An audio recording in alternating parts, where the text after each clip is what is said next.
प्रसंग चल रहा था। देवाधिदेव महादेव आदि गुरु भगवान शंकर का अपमान किया दक्ष ने। जब ये प्रजापति पद में हुए तो सभा हुई। उस सभा में सब महान जन पधारे, भगवान श्री हरि नहीं आए थे। सभा में जब कोई बड़ा सम्माननीय पद या कोई बड़ा महापुरुष पधारे तो खड़ा हो जाना चाहिए, हाथ जोड़कर, ऐसी मर्यादा है। सब खड़े हो गए, देवता, अग्नि, देवराज इंद्र और सब लोकपाल, सब। दो नहीं खड़े हुए, भगवान महादेव और ब्रह्मा जी। ब्रह्मा जी पर दृष्टि गई तो दक्ष ने हाथ जोड़कर प्रणाम किया, क्योंकि प्रजापतियों के परमपति परमेष्ठी पद पर विराजमान जगत के पिता हैं। जब दृष्टि महादेव जी पर गई तो उनको बड़ा गुस्सा आया कि हमारा दामाद है, पुत्र के समान है, पर उठकर ना तो अभ्यर्थना वंदना ही की, ना वचन से कुछ बोले, बस कड़ुआ ही कड़ुआ बोलते रहे। पीछे आपने प्रसंग में सुना। जब महादेव जी ने देखा बहुत इधर उधर दोनों तरफ से शाप हो रहा है, तो खिन्न होकर के चल दिए। किंचित उद्विग्न मना ईशानुगाह, अपने परिकर के साथ उद्विग्न होकर कि व्यर्थ का क्यों दक्ष ने इतना बड़ा शाप दे दिया, इधर से नंदिकेश्वर ने शाप दिया, व्यर्थ में। बहुत काल व्यतीत हो गया। वो भगवान शिव से बड़ा द्रोह करते थे दक्ष। यद्यपि उनकी लाडली सती जी भगवान शिव की अर्धांगिनी हैं, और भगवान शिव से द्रोह बढ़ता ही गया दक्ष के हृदय में। सदा विद्विष तोरेवम कालौ वै धीमानयो। उस द्वेष को वो बार बार चिंतन करके नया बढ़ाता गया। यही अविवेक है। विवेक का कार्य है तत्काल द्वेष का नाश करके, जो आपसे ना बोले, जो आपसे झगड़ा करे, जो आपसे द्वेष करे, उससे भी द्वेष का नाश करने के लिए नम्रता पूर्वक व्यवहार करो, तत्काल नष्ट हो जाएगा द्वेष। पर वो बहुत समय तक द्वेष करता रहा।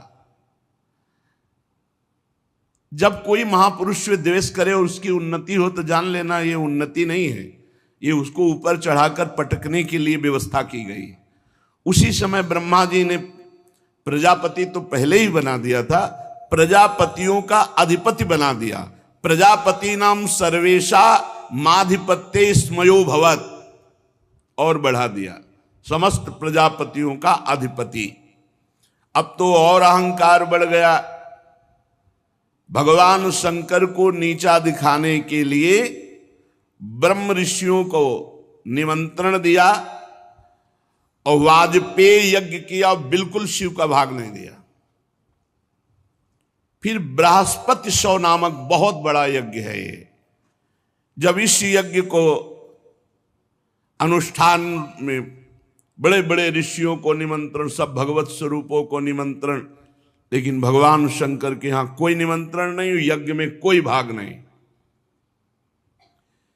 यज्ञ उत्सव में सभी ब्रह्म ऋषि, देव ऋषि, पितर, देवता आदि अपनी अपनी पत्नियों के साथ पधारे।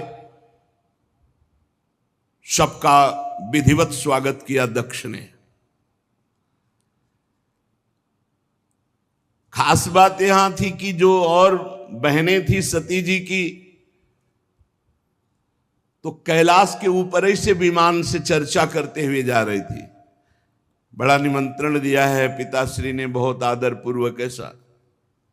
दक्ष कुमारी सती जी ने ये सुना। सती बिलोके व्योम विमाना, जात चले सुंदर विधि नाना। महाराज, कोई यज्ञोत्सव हो रहा है, हमें लगता है हमारे पिताजी का। क्या ये जो हमने सुना सही है भगवान शिव से? पूछ्यो तब शिव कहो बखानी, पिता यज्ञ सुनी कछु हर्षानी। भगवान शिव ने कहा सत्य है, तुम्हारे पिता इस समय बड़े पद पे हैं, बहुत बड़ा यज्ञ कर रहे हैं, और ये सब निमंत्रित देवांगनाएं, देवता, तुम्हारी बहनें, ये सब जा रही हैं।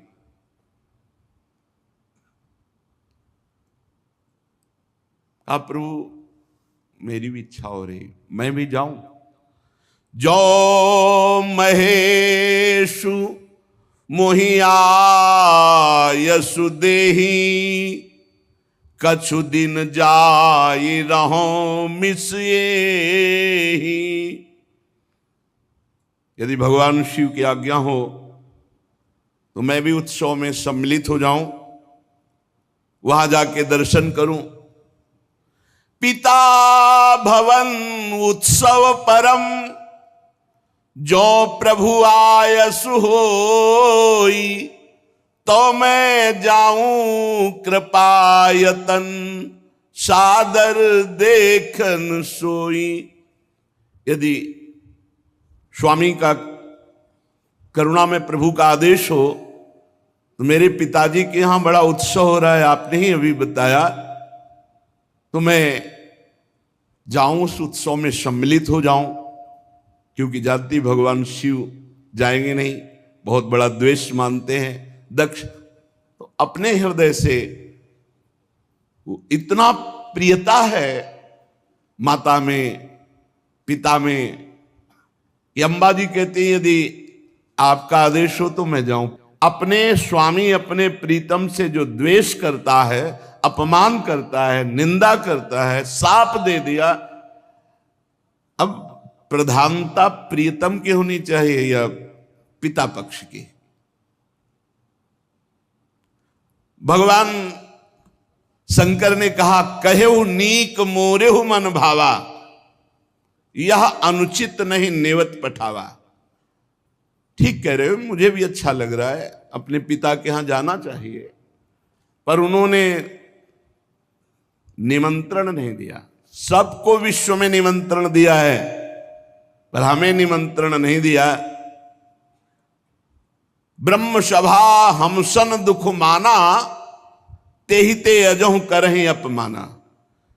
ब्रह्म सभा में एक बार तब से लेकर अभी तक वो द्वेष ही द्वेष कर रहे हैं और अपमान करते जा रहे हैं।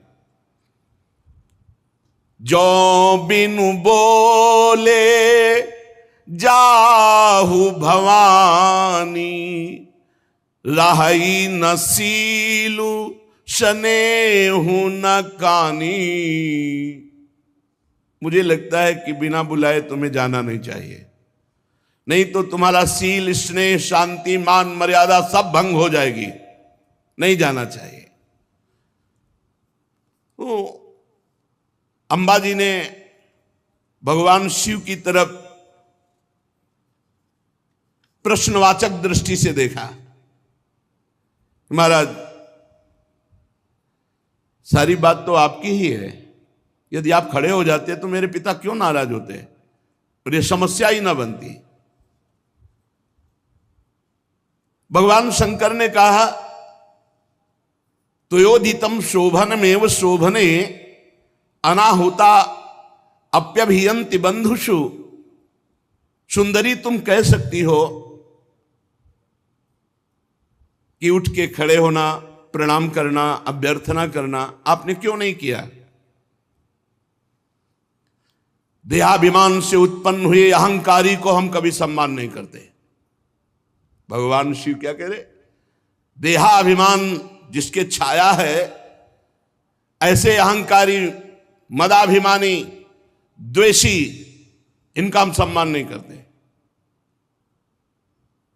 विद्या, तपस्या, धन, सुदृढ़ शरीर, जवान अवस्था और उच्च कुल, ये 6 सत्पुरुषों में तो गुण का काम करते हैं, पर यही अगर नीच स्वभाव वालों में आ जाएं तो अभिमान बढ़ा देते हैं और दोष का काम करते हैं। उनकी विवेक शक्ति नष्ट हो जाती है और वो महापुरुषों का भी अपमान कर देते हैं। इसी से जिन्हें तुम अपना बांधव समझ रही हो वो हमें शत्रु समझ रहे हैं। तुम्हें नहीं जाना चाहिए। बाण से बिंदने पर हृदय में उतना कष्ट नहीं होता जब प्रियजनों के द्वारा वाणी से हृदय भेद दिया जाता है। रात दिन वो वाणी वाले दुख देते रहते हैं, पीड़ा देते रहते हैं। सुंदरी, तुम जानती हो कि तुम्हारे पिता बड़ी उन्नति को प्राप्त हैं। वे तुम्हें बहुत प्रेम भी करते थे, अब नहीं करेंगे क्योंकि तुम मेरी अर्धांगिनी हो। तुम्हें मान नहीं मिलेगा क्योंकि मुझसे वो द्वेष करते हैं। जीव की वृत्ति के साक्षी अहंकार शून्य महापुरुषों की समृद्धि को देखकर हृदय में संताप और इंद्रियों में वृथा होती है। अहंकारी को जैसे दैत्यगण हरि से द्वेष करते हैं, ऐसे अहंकारी महापुरुषों से बिना कारण के द्वेष करते हैं, उनकी निंदा करते हैं, उनका अपमान करते हैं। सुमध्य में सुंदरी ये सम्मुख जाना, नम्रता दिखाना, खड़े होना, प्रणाम करना, ये लोक व्यवहार है। तत्वज्ञानियों के द्वारा ये सब नहीं होता। तत्वज्ञानी बहुत अच्छे ढंग से लोक व्यवहार का निर्वाह करते हैं। क्या वो अंतर्दृष्टि से आत्मभाव में भगवान वासुदेव का ही नमन करते हैं, किसी दूसरे का नहीं। परम पुरुष वासुदेव को प्रणाम कर लिया, सबका प्रणाम हो गया। हम देहाभिमानियों का सम्मान नहीं करते। ना देह मानी ने, जो देह अभिमानी हैं ऐसों का सम्मान नहीं करते। पदाभिमानी, देहाभिमानी, इनका सम्मान नहीं करते। भगवत ऋषि जी ने भी कहा है, भूत भविष्य लोक 14 में भये हुए हरि प्यारे, 300 व्यवहार हमारो अभिमानिन ते न्यारे। अभिमानिन का भगवान शंकर ने भी कहा। सबके अंतःकरण में विशुद्ध भगवान वासुदेव विराजमान है। उन्हीं वासुदेव का नमस्कार, सबका नमस्कार। जैसे मूल में जल चढ़ा दो सब जगह पहुंच जाता है। हम तो सिर्फ भगवान इंद्रियातीत वासुदेव को नमस्कार करते हैं, दूसरे को नहीं। इसलिए विचार करो, प्रजापतियों के यज्ञ में मेरा क्या अपराध था? मेरे प्रति कटुवाक्य, तिरस्कार, अपमान, निंदा, शाप, ये सब क्या है? दक्ष यद्यप तुम्हारे शरीर को उत्पन्न करने वाला पिता है तो भी मेरे से शत्रुता का भाव रखता है, इसलिए तुम्हें बिल्कुल नहीं जाना चाहिए। यदि ब्रजिष्यसि, यदि जाओगी तो मद्वचो भद्रम भवत्या न ततो भविष्यति संभावितस्य स्वजनात् पराभवो यदा सा सद्यो मरणाय कल्पते। यदि मेरी बात मान लो करके तुम नहीं जाती हो तो परा मंगल होगा, और अगर मेरी बात की अवहेलना कर दी और तुम चली जाती हो तो इतना ध्यान रखो, प्रतिष्ठित व्यक्ति का जब अपने प्रियजनों के द्वारा अपमान होता है तो उसका एक ही निर्णय निकलता है, मृत्यु। संभावितस्य स्वजनात् पराभवो यदा सा सद्यो मरणाय कल्पते। स्पष्ट भगवान शिव ने कह दिया, इसका परिणाम मृत्यु ही होगा अगर मनमानी करोगी तो। भगवान शंकर मौन हो गए। सती जी ने फिर दृष्टि से देखा, इस बार थोड़ा रुद्र दृष्टि थी, प्रश्नवाचक दृष्टि थी। इस बार मानो प्रश्न था कि हमने तो शास्त्रों में सुना है कि गुरु के यहां बिना बुलाए जाना चाहिए, पिता माता के यहां बिना बुलाए जाना चाहिए। तो यदि मैं बिना बुलाए जाती तो कोई दोष थोड़ी, शास्त्रीय दोष भी नहीं है, क्योंकि भगवान शंकर ने कहा जो बिन बोले जाओ भवानी, राहे न सील स्नेह न कानी। तो सती जी ने मानो प्रश्न किया कि क्या अपने पिता माता के पास बिना बुलाए जाना कोई दोष है? गुरु जी के यहां निमंत्रण ना मिलने पर भी जाना चाहिए, यही मर्यादा है। ये नहीं कि तुम्हें बुलावें प्रार्थना करें तो नहीं।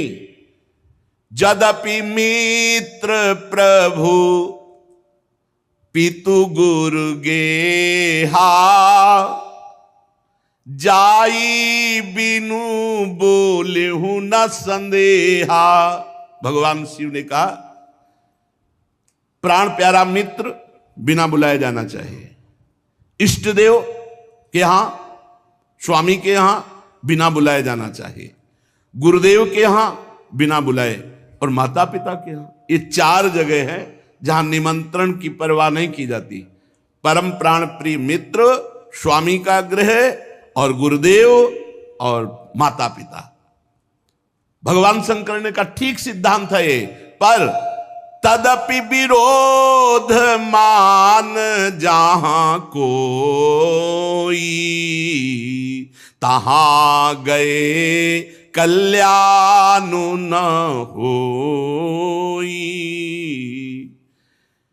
यदि मित्र द्रोह रखता है तो नहीं जाना चाहिए, यदि माता पिता द्वेष रखते हैं तो नहीं जाना चाहिए, यदि गुरु की इच्छा है कि तुम ना हो तो फिर नहीं जाना चाहिए, यदि स्वामी की इच्छा है कि तुम हमारी दृष्टि में ना पड़ो तो नहीं जाना चाहिए।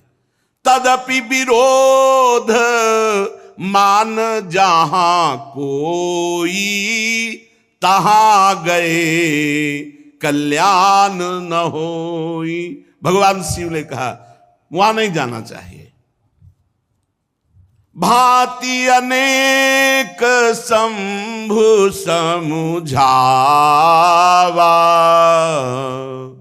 भावी बस न ज्ञान उर आवा। भगवान शंकर बहुत प्रकार से समझा रहे हैं, लेकिन अंबाजी को भगवान शंकर की सीख इस समय अच्छी नहीं लग रही। क्यों? क्योंकि ममत्व जोर कस गया। माता पिता बहनों का प्यार, बड़ा उत्सव है, सबसे मिलेंगी, ये जोर कस गया तो आद्य गुरु भगवान शंकर प्राण प्रीतम है, उनकी बात अच्छी नहीं लगी। खड़ी हो गई सती जी और अपने परिवार के जनों के दर्शन की इच्छा से कैलाश से चल पड़ी। फिर लौट आती है, फिर भगवान शंकर को देखती है, फिर चल पड़ती है, फिर लौट आती है। इस प्रकार कई बार ऐसी दुविधामयी स्थिति हुई। बंधुजनों की प्रबल मिलने की इच्छा और महादेव जी नाराज ना हो जाए, ये ऐसी दुविधा दुचित स्थिति आ गई। बार बार निकलना, बार बार वापस आना। आखिरी बार भगवान की शंकर की तरफ रोष दृष्टि से देखा, कांपने लगा शरीर सती जी का, और ऐसा लगा मानो भस्म कर देंगी। ततो विनिः स्वस्य सती विहाय तम शोकेन रोषेण च दूयता हृदा। शोक क्रोध चित्त को बेचैन कर दिया और भगवान शंकर की तरफ रुद्र दृष्टि से देखा। आखिरकार जिन भगवान शिव ने अपना अर्धांग उनको बनाया, उनको छोड़कर वो लंबी लंबी सांस लेती हुई माता पिता के घर की तरफ चल पड़ी। जब देखा महादेव जी ने कि अब सती जी तो रुकेंगे ही नहीं, तो कई हजार रुद्रगणों को आदेश किया और अपने निजी वाहन वृषभराज नंदकेश्वर को आदेश किया, जाओ तुरंत जाओ। हजारों भगवान शिव के पार्षद माता जी से विनय की कि वाहन पर विराजमान हो। अपने वाहन पर नहीं माता जी जा रही, भगवान शिव के वाहन नंदकेश्वर वृषभराज पर विराजमान हुई। मैना पक्षी गेंद दर्पण जितना सामग्री श्रृंगार की, श्वेत छत्र चंवर माला राजचिन्ह दुंदुभी शंख बांसुरी और हजारों की संख्या में शिव पार्षद आसपास से ये भगवान शिव ने अपनी तरफ से। माता जी आखिरी बार तो बहुत रुद्र दृष्टि देख करके गई। अब जब सेवकों के साथ यज्ञशाला में प्रवेश किया तो वहां ब्राह्मण लोग वेद ध्वनि उच्च स्वर से होड़ लगी हुई थी। देखा स्वर्ण डाब चर्म आदि के जो मिट्टी काठ आदि के पात्र अलग अलग, सब देवताओं का भाग, सबकी व्यवस्था, लेकिन पूरी यज्ञ में कहीं भी भगवान शंकर का कोई स्थान नहीं, कोई भाग नहीं। सती जी को जे ही दक्ष ने देखा तो बड़े क्रोध दृष्टि से देखा और कोई आदर नहीं, कोई बातचीत नहीं। सती जी ने देखा, अरे मेरे प्रीतम का कहीं यज्ञ में कोई भाग नहीं और ये पिता होकर मेरे साथ ऐसा बर्ताव। बहनें जो बड़ी मुस्कुराती हुई एक उपहास जनित ऐसे, निमंत्रण तो गया होगा आपके पास। सती जी के हमारे पास, हमारे लिए तो वाहन भी गया था, व्यवस्था भी गई थी। अच्छा भले आ गए, उपहास। केवल एकमात्र सती जी की माता वो सहृदय प्रेम से मिली। सादर भले ही मिली एक माता, भगिनी मिली बहुत मुस्काता। दक्षिण कछु पूछी कुशलाता, सती बिलो की जरे सब गाता। सती जाई देख्यू जब जागा, कतहु न दीख शंभु कर भागा। तब चित चढ़े जो शंकर कहेऊ, प्रभु अपमान समुझी उर दहेऊ। सती जी ने देखा कि बहनें मुस्कुरा करके मिल रही हैं, पिता तो देखते ही जल गया और भगवान शंकर का कहीं कोई भाग नहीं। बहुत क्रोध आया, मानो संपूर्ण लोकों को अंबा भस्म कर देंगी। दक्ष की तरफ देखकर कहा, कर्म मार्ग के अभ्यास में घमंडी शिव जी से द्वेष करता है। तब तक मर्यादा रहती जब तक इष्ट पर प्रहार न हो। अगर इष्ट के संबंध पर प्रहार हो तो जैसे पिताश्री कह के बात करने वाले प्रहलाद जी ने दैत्यराज कह के बात किया, ऐसे का कर्म मार्ग के अभ्यास में लगा हुआ घमंडी तो भगवान शिव से दोह करता है। लड़खड़ा रही थी क्रोध में वाणी अंबा जी की, तू पिता है, क्या तू जानता है भगवान शंकर से बड़ा कोई सृष्टि में है? नायस्ते लोके त्यतिसायनः प्रियस्तथा प्रियो देह भृताम प्रियात्मना तस्मिन् समस्तात्मनि मुक्त वैरिके रीते भवंतम कतमः प्रतीपयेत। तू जानता है जिनका न कोई प्रिय है ना प्रिय है, सदैव अपने आत्म स्वरूप में निमग्न रहते हैं, उनसे वैर किया तूने। सर्व कारण परमेश्वर भगवान शिव से तेरे जैसा घमंडी और कौन हो सकता है जो वैर करे? ब्राह्मणों, तुम लोग दोष देख रहे हो फिर भी यज्ञ करा रहे हो। साधारण पुरुष ऐसा नहीं कर सकता। जिस यज्ञ में भगवान शिव का भाग नहीं दिया गया, अहंकार पूर्वक करता है, वो यज्ञ कैसा? इसका मतलब तुम सब दंड के भागी बनोगे। खेद है, महापुरुषों का अपराध जिस सभा में होता है, सभा सहती पूरी सभा को दंड भोगना पड़ता है, पूरी सभा को। जो दुष्ट मनुष्य स्वरूप इस शरीर को आत्मा मानता है और भगवान शिव से या महापुरुषों से द्रोह करता है, निंदा करता है, उसका सर्वनाश निश्चित होता है। महापुरुष नहीं करते कुछ, उनकी चेष्टा पर ध्यान भी नहीं देते, परंतु उनके चरणों की धूल उस महान अपराधी को भस्म कर देती, नष्ट कर देती है। महापुरुषों की निंदा जैसा जघन्य कार्य इन देहाभिमानी को ही शोभित होता है।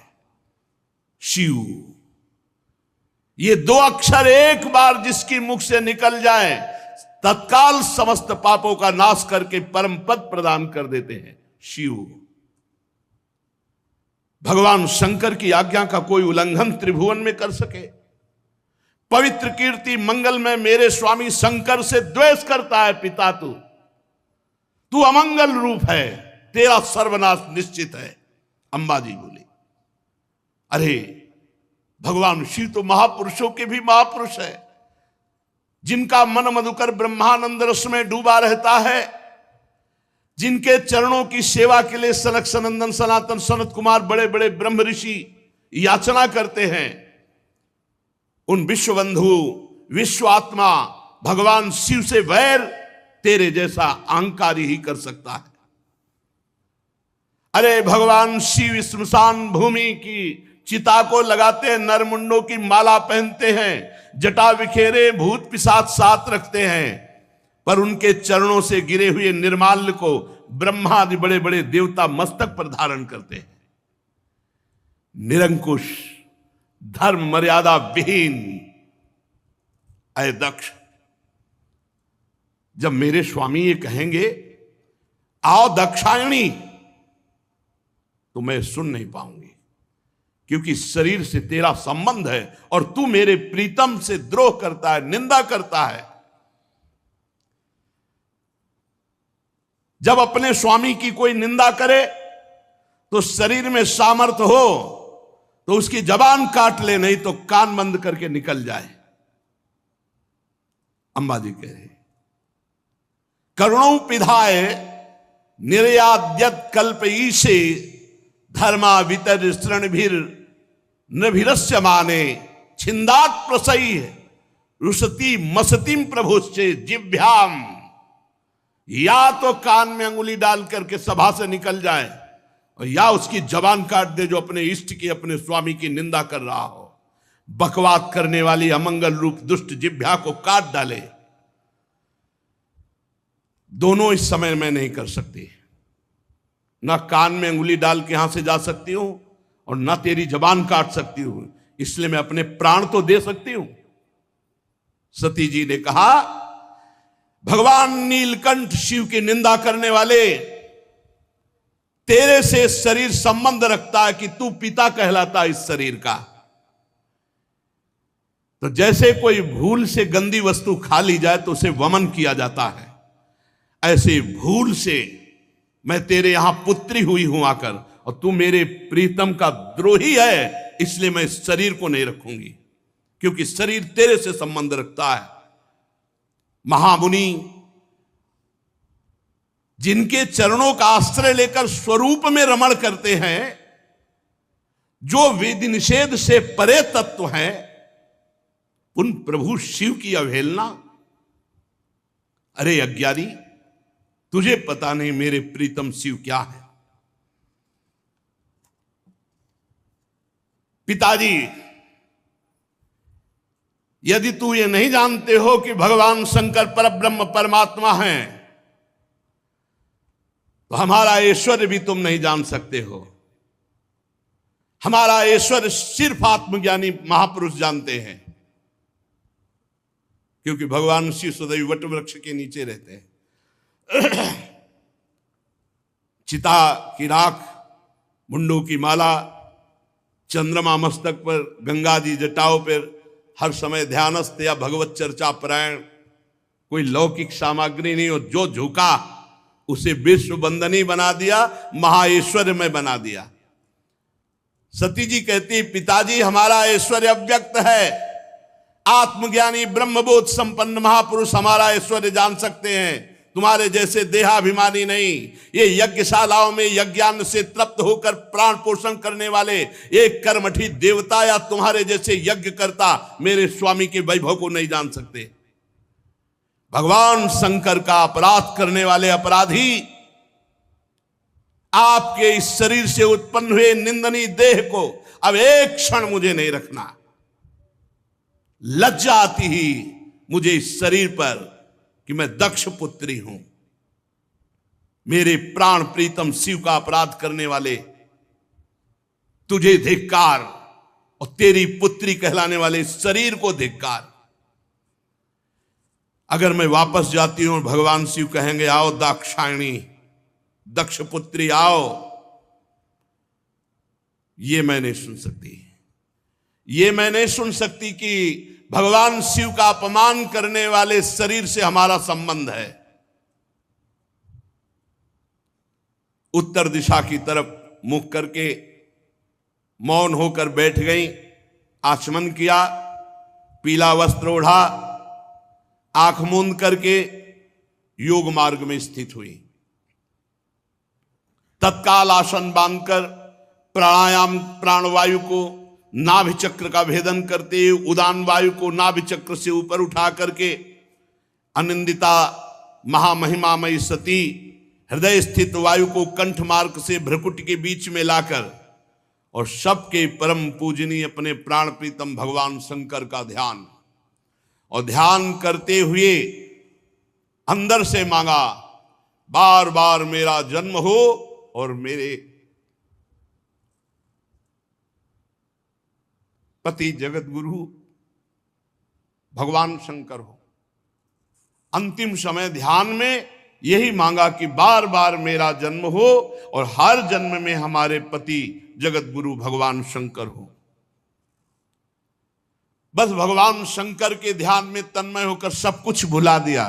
यहां तक ये भूल गई कि मैं दक्ष पुत्री सती हूं, सब विस्मृत, केवल शिव।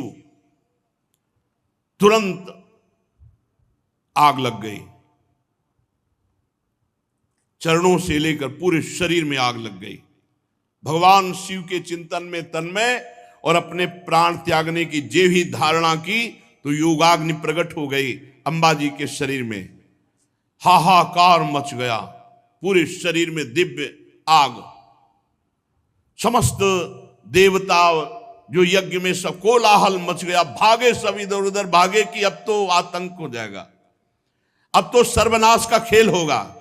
क्योंकि सती जी ने शरीर छोड़ दिया तो रुद्रगण कैसे किसी को चैन से रहने देंगे। जो बड़े बड़े याज्ञिक थे उन्होंने कहा, अरे ये दक्ष के दुर्व्यवहार से कुपित होकर देवादिदेव महादेव की प्रिया सती ने अपने शरीर को त्याग दिया। अरे देखो, सारे चराचर के जीव इस दक्ष प्रजापति की संतान है, फिर भी ये कैसा दुष्ट है। अपनी पुत्री शुद्ध हृदया सती का आदर नहीं किया, भगवान शिव का ऐसा निरादर किया कि उसने प्राण त्याग दिया। बड़ी सब बातें होने लगी। अरे कम से कम जब शरीर छोड़ रही थी उस समय शंकर द्रोही रोक देता, लेकिन इसने तो बात ही नहीं की। जेव ही ये सूचना, यज्ञ मंडप के बाहर शिव पार्षद खड़े थे, शिव पार्षदों को सूचना मिली, हाहाकार मचा हुआ, सती जी ने अपने शरीर में योगाग्नि प्रकट कर ली। अब तो उठा उठा करके पटकने लगे जितने भगवान शिव पार्षद थे, जो मिले पंडित यजमान, जो भयंकर रुद्र लीला। महाराज सर्व समर्थ भृगु जी ने देखा यज्ञ में तो विघ्न डाल दिया, तो उन्होंने अपहृतम रक्ष इस मंत्र का उच्चारण करके जय स्वाहा दक्षिणाग्नि में आहुति दी, तो रिभु नाम के महान बलवान देवता प्रकट हुए तत्काल मंत्र के बल से, और बड़े तेजों में ब्रह्म तेज से संपन्न। और उन्होंने जलती हुई लकड़ी जो मिला उठा उठा कर भगवान शंकर के गणों की पिटाई करके भगा दिया यज्ञ रक्षा के भृगु जी के मंत्र से। उधर देवर्षि नारद जी भगवान शंकर शांत बैठे हुए थे। हर हर महादेव, नारायण नारायण नारायण। भगवान शंकर ने आंख खोला, बोले प्रभु बड़ा मंगल हो गया। दक्ष ने आपका भाग नहीं दिया यज्ञ में, और माता जी से बात भी नहीं की। आपकी निंदा, आपका अपमान ना सह सकने के कारण सती देवी ने योगाग्नि के द्वारा अपने शरीर को भस्म कर दिया। और आपके पार्षद जब उनको दंड देने लगे तो भृगु जी ने रिभुओं को मंत्र के द्वारा इतना प्रबल पार्षद रूप प्रकट किया कि आपके पार्षदों को मार के भगाया वो आ रहे हैं। भगवान शंकर उस समय सती का भस्म होना, पार्षदों का अपमान, तो क्रुद्धा सुदृष्टोष्ठ पुटः सा धूर्तिजटाम। भगवान शिव क्रोध से ओठ चबाने लगे और जटाएं से बिखेर ली और एक जटा पकड़ी जो बिजली की तरह चमक रही थी और उखाड़ कर पृथ्वी पर पटक दिया एक जटा को। जे ही पटका तो इतनी जोर का अट्टहास हुआ मानो विश्व का विनाश हो जाएगा। देखा, देखते देखते जमीन से आकाश को चीरते हुए इतना भयानक वीर, इतना शरीर विशाल था कि ऐसे देखो तो छाती स्वर्ग तक पहुंच चुकी थी। 1000 भुजाएं, मेघ के समान श्याम वर्ण, जलते हुए 3 विशाल नेत्र, बाहर मुंह से निकली हुई विकराल दाढ़ें, अग्नि की ज्वाला के समान लाल लाल जटाएं, गले में नरमुंडों की माला और 1000 हाथों में 1000 अस्त्र धारण किए हुए। तम किम करोमीति गृणंतमाह बद्धांजलिम भगवान भूतनाथा। हाथ जोड़कर वो महावीर बोला, हे भूतनाथ, क्या आज्ञा है हमारे लिए। दक्षम सयज्ञम जहि मद भटानाम त्वम गणो रुद्र भटांश को मैं। भगवान शंकर ने कहा, जाओ दक्ष, उसके यज्ञ, पार्षद, यज्ञ करता सबको नष्ट कर दो। देवादिदेव भगवान शंकर जे भी ऐसी आज्ञा दी तो उस महावीर पार्षद का नाम वीरभद्र। भगवान शंकर के चरणों को स्पर्श करके परिक्रमा करके चलने को जैसे ही अगला कदम रखा मानो भूकंप आ गया। इतना विशाल का शरीर, ऐसा मालूम होने लगा मानो भूकंप आ गया। बड़े वेग से कुछ ही क्षण में सिंहनाद दहाड़ करते हुए यज्ञ मंडप की तरफ। 1000 हाथों में और अस्त्र तो है, भगवान शंकर का विशेष त्रिशूल हाथ में लिए हुए, मानो त्रिशूल संसार का संहारकारी मृत्यु ही त्रिशूल रूप धारण किए हो। हजारों सेवक और पीछे चल रहे रुद्रगण, आगे वीरभद्र। वीरभद्र के पैरों की धमक से पृथ्वी हिल रही थी। ऋत्वज यज्ञशाला में जजमान सदस्य ब्रह्म ऋषि धमक से समझ गए कुछ गड़बड़ होने वाला। अट्टहास सुनाई दिया, धूल दिखाई दी, तो जो चतुर विद्वान ब्रह्म ऋषि थे तो उन्होंने कहा कि अभी निकल लो। जो कुछ समझदार थे वो तो लघु शंका के बहाने, और जो थे कि मैं मंत्र के द्वारा अब देवता प्रकट करूंगा फिर रुद्रगणों की, अब वो बात नहीं थी, क्योंकि ये और कोई नहीं, महाकाल स्वयं रूप धर के वीर रुद्र का। जब वो चल रहे थे तो ऐसा लग रहा था आंधी तूफान चल रहा है, इतनी धूल उड़ रही थी। जटाएं ऐसी चमक रही थी मानो बिजली चमक रही हो। अट्टहास, गर्जना। दक्ष पत्नी प्रसूति अन्य स्त्रियों से व्याकुल होकर कहने लगी कि अब सर्वनाश निश्चित है, क्योंकि सती का तिरस्कार हुआ, महादेव जी को पता चल गया। भगवान शिव के अनादर का परिणाम अभी सर्वनाश शुरू हो जाएगा, मुझे अनुभव हो रहा है। इतने ही में प्रलय काल उपस्थित जटाजूट बिखेरे हुए, शस्त्रास्त्रों से सुसज्जित और सामने तांडव करते हुए, और रुद्रगण और विशाल काय शरीर वीरभद्र मेघ गर्जना के अट्टहास से 10 दिशाएं कंपायमान कर दी। बार बार शिव शिव वीर रुद्र पुकारते हैं, मानो विधाता ने साक्षात काल की रचना की हो विनाश के लिए। जो महात्मा जन ब्रह्म ऋषि भाग नहीं पाए, वो एक दूसरे की तरफ दया की दृष्टि से देख रहे थे। कोई मंत्र है, उच्चारण करो, अब बचाओ। इसी समय दौड़ करके रुद्र सेवकों ने संपूर्ण यज्ञ मंडप को, जो लघु शंका के लिए निकल गए थे तो बड़े प्रवीण थे, घेर लिया। और भगवान शिव के जो गण हैं, किसी का मुख मगरमच्छ जैसा, कोई भूरे रंग का, कोई बौना, कोई कैसे कैसे भगवान शिव के गण हैं। जितने वहां थे, किसी को मुख में डाला, किसी को मसला, किसी को काटा, किसी को मारा, वहां हाहाकार मचा।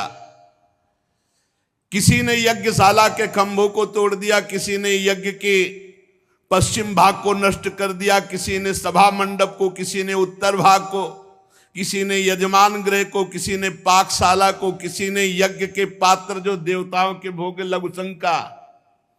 लघुशंका का यज्ञ नष्ट हो, दक्ष नष्ट हो और संपूर्ण सभा को दंड मिले, ये भगवान शिव का आदेश है। जो अग्नियां घी से तृप्त लघुशंका, पेशाब, हर देवता को दंड मिल रहा है। यहां भगवान शिव का तांडव शुरू।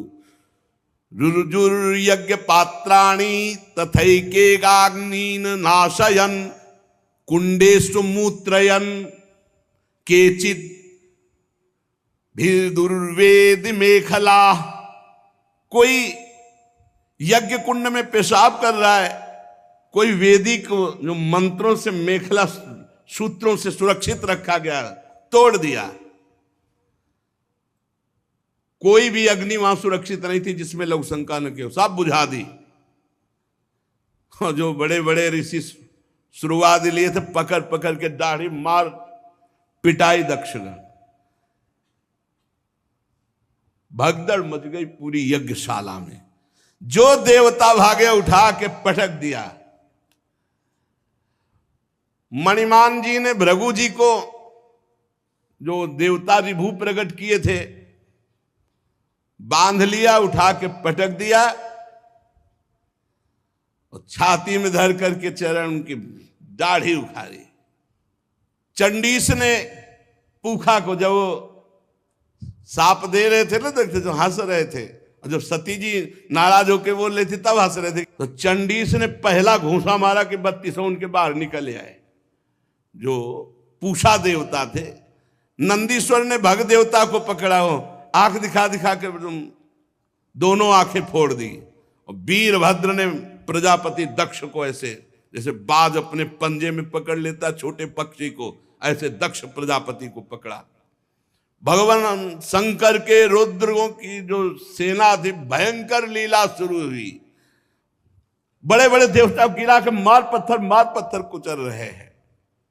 जितने ऋत्वा सदस्य देवता जितने आए हुए निमंत्रण में थे, कोई ऐसा नहीं जिसको पीटा न हो, जिसके अंग भंग ना हो गए हो। भगदड़ मच गई पूरी, किसी को भागने नहीं दिया, आसपास से घेरे हुए।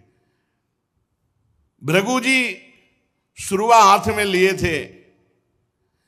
वीरभद्र का बड़ी लंबी दाढ़ी उखाड़ ली गई।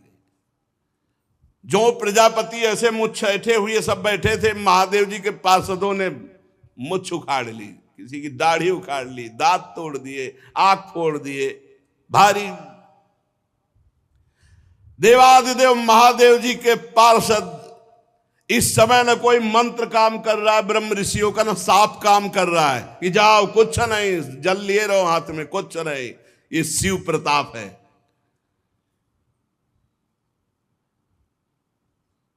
महादेव जी के जो कटु वचन सुन रहे थे कानों में, कान छेद दिए, जो हंस रहे थे दांत तोड़ दिए। वीरभद्र उठा के पटक दिया दक्ष को, छाती पे घुटना रखा, पर मंत्रों से इतना सुदृढ़ यजमान को कर दिया गया था कि काल भी नहीं मार सकता अस्त्र के द्वारा। अब एक विशेष तलवार से उन्होंने, लेकिन खरोच भी नहीं लगी दक्ष के गले में। हर शस्त्र का प्रयोग किया वीरभद्र ने, लेकिन मंत्रों के बल से जजमान सुरक्षित थे, दक्ष का एक रोम भी नहीं काट पाए। तब वीरभद्र ने कहा जरूरत ही नहीं अस्त्र की, धरालाद और पकड़ के खोपड़ी ऐसे ऐठ करके, वैसे किसी अस्त्र से नहीं काटा, ले तुम्हारे मंत्र काम। सब मंत्रों को ऐठ करके खोपड़ी और जो पूर्णाहुति जैसे होती है ऐसे यज्ञशाला में झोंक दिया दक्ष की खोपड़ी को। यजमान दक्ष का धड़ लेकर के यज्ञाग्नि में भूत प्रेत पिशाच तांडव कर रहे हैं यज्ञ में, हाहाकार मच गया। वीरभद्र ने संपूर्ण यज्ञ को विध्वंस कर दिया, कोई सुरक्षित नहीं, सब नष्ट भ्रष्ट किया और क्षण में कैलाश वापस। भगवान शिव को प्रणाम किया और कहा प्रभु जैसा आपने आज्ञा की थी वैसा ही हुआ। त्रिशूल पट्टिस गदा पर एक मुदगर आयुधों से छिन्न भिन्न होकर ऋत्वज सदस्य जजमान सब नष्ट भ्रष्ट कर दिए गए। अब उनमें जिनकी सांसें चल रही थी, अब ऐसे ऐसे महापुरुष थे, अंतर्ध्यान हुए, ब्रह्मा जी के पास पहुंचे, बोले प्रभु ऐसा ऐसा सब पूरा। दो नहीं गए थे इस यज्ञ में, न ब्रह्मा जी गए थे न भगवान हरि गए थे। ये पहले से जानते थे कि जहां शिव का अपमान होता है वहां सर्वनाश लीला होती है, इसलिए यज्ञ में नहीं गए थे, न ब्रह्मा जी न श्री हरि। जब जो बचे हुए देवता वो जाकर के वहां प्रार्थना की, सब अंग भंग। भगवान श्री हरि ने कहा परम तेजस्वी पुरुष का अगर कोई दोष भी बन जाए तो उसका अपराध नहीं करना चाहिए, फिर निर्दोष महापुरुष का अपराध करने पर तो सर्वनाश हो ही जाएगा। अगर वो तेजस्वी पुरुष है, अगर उससे कोई अपराध भी बन जाए तो उसके साथ अपराध के बदले में अपराध न करे, नहीं तो नाश हो जाएगा। फिर जो निर्दोष महापुरुष हैं उनकी निंदा उनका अपमान तो सर्वनाश कर ही देगा।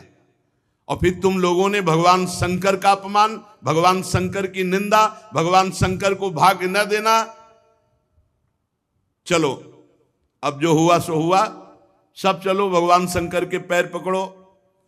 तुम लोग शुद्ध हृदय से यदि भगवान शंकर की प्रार्थना करोगे तो बहुत जल्दी आशुतोष हैं, वो बहुत जल्दी प्रसन्न हो जाते हैं।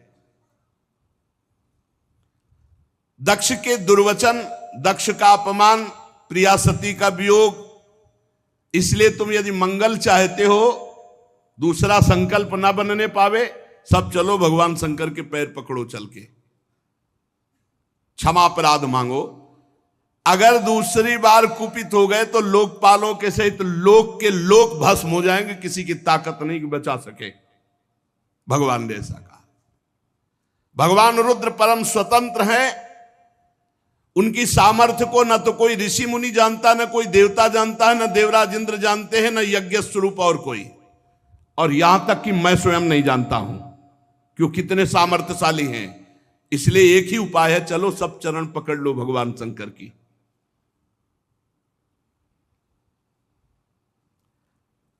इस प्रकार जब सबको प्रेरित किया तो भगवान ब्रह्मा जी प्रजापतियों को, पितरों को और जो बचे खुचे पिटे पुटे देवता थे उनको साथ लेकर कैलाश गए। कैलाश पर्वत दिव्य औषधियों से, दिव्य मंत्रों से और योग आदि से सुरक्षित है। ऐसा नहीं कि हर कोई कैलाश में प्रवेश पा लेगा। दिव्य औषधियां, दिव्य मंत्र, दिव्य योग आदि और दिव्य देवता किन्नर गंधर्व आदि के द्वारा सुरक्षित है।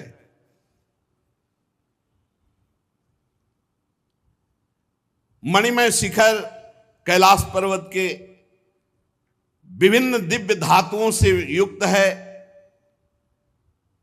बड़े निर्मल झरने बह रहे हैं। बहुत सुंदर विहार स्थली कैलाश पर्वत। मोरों के शोर, मदांध भ्रमरों के गुंजार, कोयलों की कुहू कुहू ध्वनि, पक्षियों का कलरव और कल्प वृक्ष की ऊंची ऊंची डालियां जिनमें पक्षी चहक रहे। बड़ा सुंदर कलकल ध्वनि झरनों की हो रही है। मंदार, पारिजात, सरल, तमाल, साल, ताड़, कचनार, असन, अर्जुन, इनके बड़े बड़े वृक्ष हैं। आम, कदम्ब, नीप, नाग, पुन्नाग, चंपा, गुलाब, अशोक, मौलश्री, कुंद, कुर्बक, सुनहले शतपत्र कमल, इलायची, मालती की मनोहर लताएं, कुब्जक, मोगरा, माधवी की बेलें, ये बहुत सुंदर, ये सब देवता लोग देखते हुए जा रहे हैं।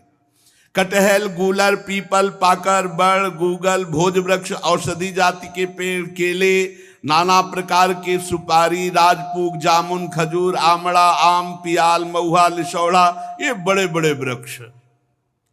सरोवर सुंदर सुंदर जिनमें उत्पल, कलहार, शतपत्र, सहस्त्रपत्र के कमल खिले हुए हैं।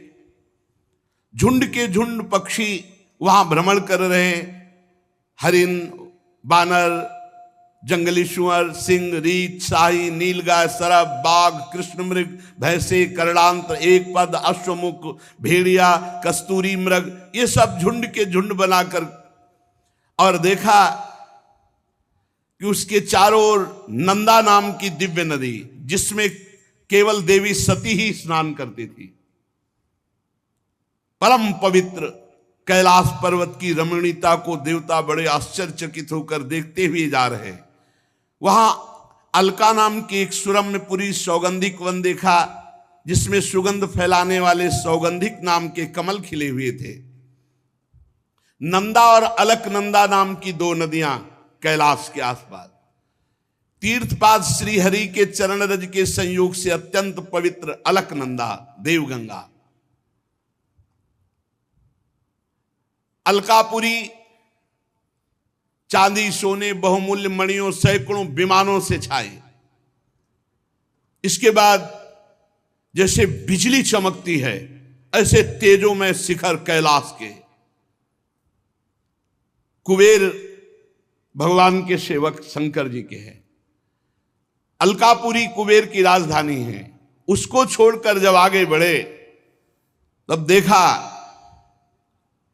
100 योजन ऊंचा बट वृक्ष, 100 योजन ऊंचा, 100 योजन 400 कोस। सायोजन सतोत्सेधा पादो न विटपायतः। 100 योजन ऊंचा बट वृक्ष, 400 कोस ऊंचा। 75 योजन चारों तरफ डाले, 75 योजन, 75 योजन, 75 योजन, 75 योजन चारों तरफ। और हर ऋतु बट वृक्ष के नीचे, कहीं वर्षा ऋतु, कहीं शरद ऋतु, कहीं शिशिर ऋतु, हर ऋतु। ये भगवान शिव का बैठने का बट वृक्ष है। 100 योजन ऊंचा, 75 योजन की चारों तरफ डाले, और 6 ऋतुएं, और पूरे वट वृक्ष में एक भी घोंसला नहीं, एक भी पक्षी नहीं बैठेगा। भगवान शिव का ये वास स्थल, ये महायोगमय बट वृक्ष है। सब ब्रह्मादि देवताओं ने देखा भगवान शंकर विराजमान है, शांत स्वरूप, गौर वर्ण। भगवान भूतनाथ का श्रीअंग बड़ा ही आकर्षणकारी गौर वर्ण। सनक सनंदन सनातन सनत कुमार और सिद्धगण और कुबेर और भी बड़े बड़े ब्रह्म ऋषि सब हाथ जोड़े बैठे हुए हैं। देवर्षि नारद सनातन ब्रह्म के विषय में कुछ प्रश्न किया है, उसका उत्तर भगवान शिव दे रहे हैं। भस्म, त्रिपुंड, जटा, मृगचर्म, मस्तक पर चंद्रकला धारण किए हुए बैठे हुए भगवान शिव। बड़ा सुंदर रूप है ये। जो स्वरूप इस समय बताया जा रहा है, कृतोरौ दक्षिणे सभ्यम पाद पद्मम च जानू जी, ये हमारे ध्यान का विषय था। बाहुम प्रकोष्ठे क्षमाला मासीनम तर्क मुद्रया, बायां चरण दायां चरण ऐसे हिलगा हुआ है, बायां चरण दाहिनी जांग पर है और बायां हाथ बाएं घुटने पर, यहां कलाई में रुद्राक्ष की माला और तर्क मुद्रा से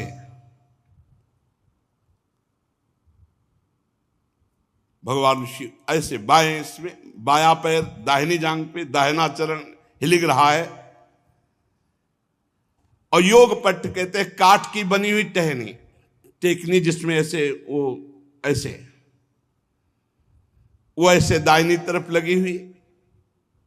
बड़े बड़े देवता, मननशील मुनि, बड़े बड़े लोकपाल सब हाथ जोड़े खड़े हैं, ऐसी मुद्रा में उपदेश कर रहे हैं। यहां रुद्राक्ष की माला, ज्ञान मुद्रा, आशीष मुद्रा, अर्धनेत्र खुले हुए, बाएं चरण को दाहिनी जांग पर और दाहिना चरण हिलगा हुआ, वो ऐसा अद्भुत गौरवर्ण स्वरूप, यही ध्यान का विषय था।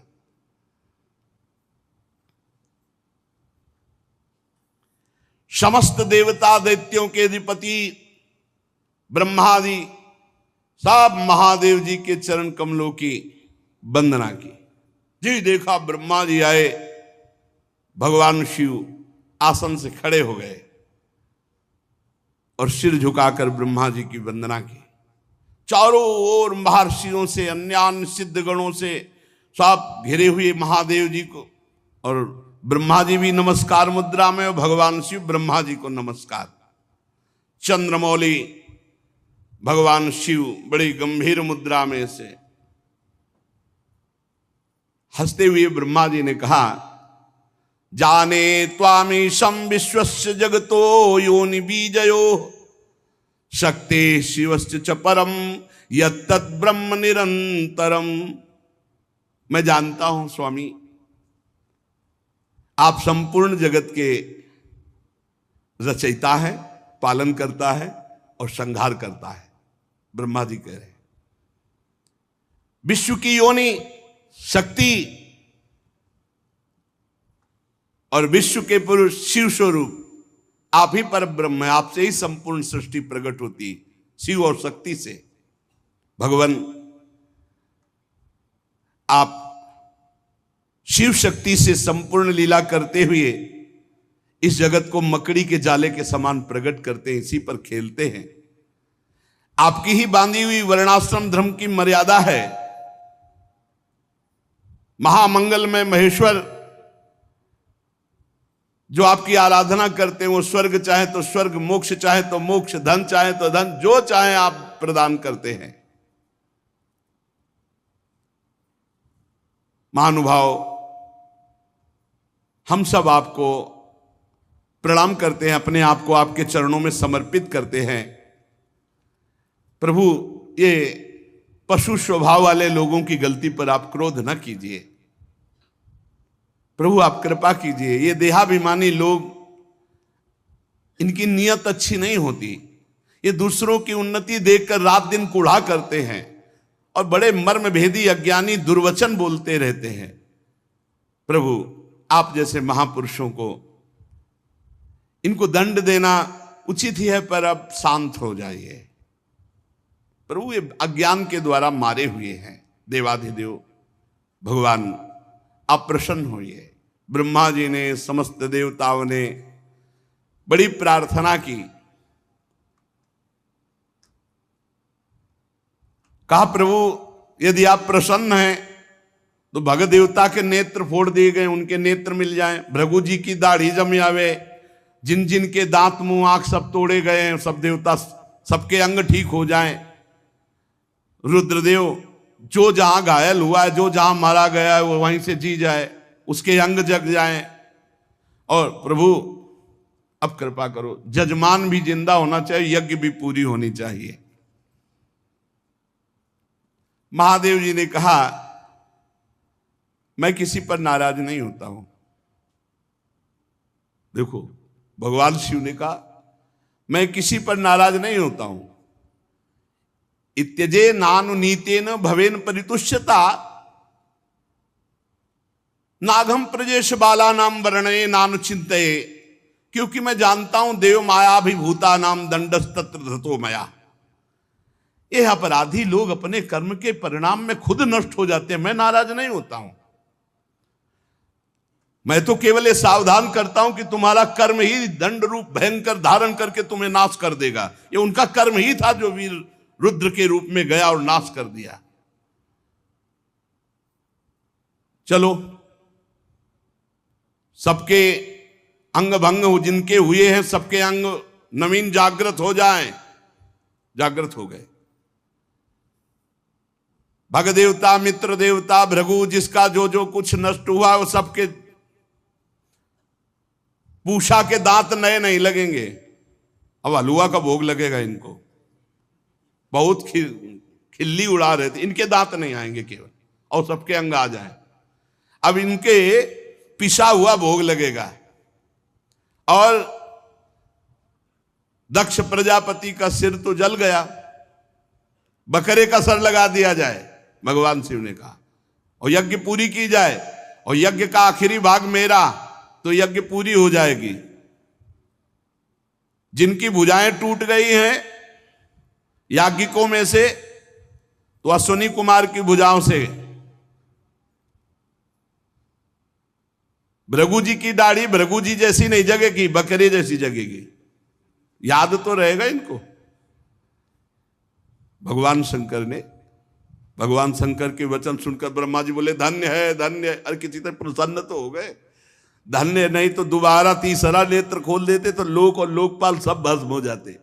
शिव है शिव, जो इनको जानते नहीं है उसे बोले भगवान शंकर। भगवान शंकर अपने में आ जाए तो कोई है ही नहीं, कोई है नहीं, कोई नहीं है मगर अपने भोले हैं, भोले हैं, बस इतनी बात समझो। इसीलिए इनकी कृपा से ही सब कुछ प्राप्त होता है। हरि की प्रसन्नता, हरि की भक्ति, हरि का प्रेम। आप जानते हो राधा वल्लभ जी कौन है? इन्हीं की आत्मा है, इन्हीं से प्रकट हुए हैं, इन्हीं से प्रकट हुए। भगवान शिव है। भगवान शिव ने जब ऐसा भगवान शंकर के वचन सुनकर के कि भगवान शिव प्रसन्न हो गए, धन्य है, धन्य है सब देवता, अब वैसा ही किया गया। महादेव जी से कहा गया कि यज्ञशाला में पधारो, तो ब्रह्मा जी लेके गए महादेव जी को यज्ञशाला में। भगवान शंकर की दृष्टि पड़ते ही सब जीवित हो रहे जितने मारे गए थे, और जैसा जैसा विधान किया वैसा सबके अंग। अब एक जो यज्ञ पशु बकरा, वो उसका सर दक्ष के गर्दन में जोड़ा गया। जे ही जोड़ा गया तो शिव दृष्टि पड़ते ही उठ गए। बहुत कड़ुआ बोलते थे। शिव को देखा, अब तो हृदय एकदम, महादेव जी की स्तुति करना चाहते थे, पर सती जी का स्मरण आने पर आंसू आ गए और चिल्ला चिल्ला करके वो रोने लगे। प्रेम विह्वल प्रजापति दक्ष जैसे तैसे अपने को रोका। अब बकरे की आवाज में क्या होता है स्तुति, बहुत जोर के बोलते थे। भगवान शंकर कुछ बोल ही नहीं पा रहे, तो भगवान शंकर ने सामर्थ्य दी। तब दक्ष बोले भूयान अनुग्रह अहो भवता कृतो में दंडस्त्वया मयि भृतो यद्यपि प्रलब्धा ना ब्रह्म बंधुश्चवान भगवन् नवज्ञा तुभ्यम हरेश्च कुतएव धृत व्रतेषु। भगवान मैंने अपराध किया है आपका, और आपने जो थोड़ी शिक्षा के लिए दंड दिया, इसको मैं कृपा मानता हूं। आज मेरा अहंकार नष्ट हो गया। आप और भगवान श्री हरि तो आचारहीन नाम मात्र के भी अपने जनों की उपेक्षा नहीं करते। फिर प्रभु हम तो यज्ञों के द्वारा आपकी ही प्रसन्नता के लिए आपकी आराधना करते हैं, आप हमें कैसे भूल जाएंगे। प्रभु आपने ही ब्रह्मा होकर सबसे पहले आत्म तत्व की रक्षा के लिए अपने मुख से विद्या तपस्या व्रतादि ब्रह्म ऋषियों को उत्पन्न किया।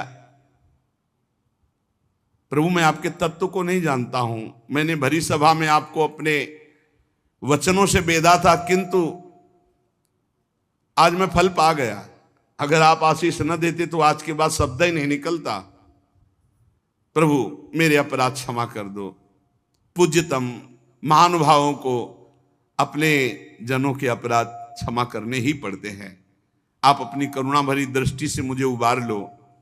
अब भी आपको प्रसन्न करने के लिए मेरे पास गुण नहीं है, बस आप अपनी कृपा से प्रसन्न हो जाओ, उदारतापूर्ण बर्ताव से प्रसन्न हो जाओ। आशुतोष भगवान शंकर प्रसन्न हो गए। इस तरह की प्रेमानंद जी महाराज के धर्म के वीडियो देखने के लिए चैनल को सब्सक्राइब करें।